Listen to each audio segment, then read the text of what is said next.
చూడండి, నేను గోంగూర తెచ్చుకున్నాను మార్కెట్ నుంచి. మంచి గోంగూర తెచ్చి శుభ్రంగా కడిగి పెట్టుకున్నాను. ఫ్రై చేసుకుందాం, పులిహోర చేసుకుందాం. గోంగూర పులిహోర. చూడండి, మెంతులు చిన్న టీ స్పూన్ వేసుకుందాం. మెంతులు, కొద్దిగా మినపప్పు, ముందేసిన శనగపప్పు అండి, కొద్దిగా మినపప్పు. చిన్న మంట మీద ఫ్రై చేసుకుందాం పులిహోర పొడికి. కొద్దిగా ఆవాలు కూడా వేసుకుందాం. 2 మిరపకాయలు. పులిహోర పొడికి బాగా వేగిపోయి పప్పులు చిటపట్లాడుతున్న చూడండి. ఆవాలు బాగా వేసి స్టవ్ ఆఫ్ చేసుకుందాం. గోంగూర ఫ్రై చేసుకుందాం. ప్యాన్ పెట్టుకుని గ్యాస్ వెలిగించుకొని నూనె వేసుకుందాం.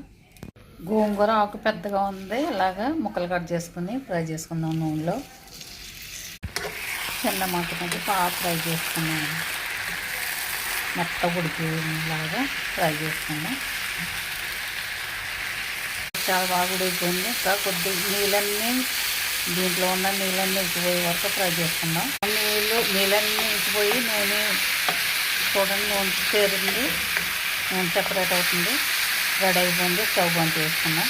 గోంగూర శుభ్రంగా ఫ్రై చేసి పెట్టుకున్నానండి. ఇది మెత్తగా చేసుకుందాం. పులిహోరకి పల్లీలు, శనగపప్పు, మినపప్పు, పచ్చిమిరకాయలు, ఎండుమిరకాయలు, కరివేపాకు అన్నీ వేసుకున్నానండి. నేను వీడియో తీసి మర్చిపోయాను.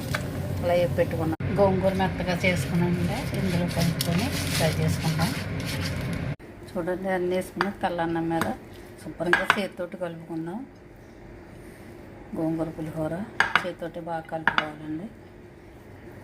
పులిహోర పౌడర్కి అన్నీ వేపుకొని పొడిని చేసి పెట్టుకున్నానండి. అది కూడా వేసుకుందాం. గోంగూర పులిహోర రెడీ అయిపోయిందండి. తీసి చూద్దాం.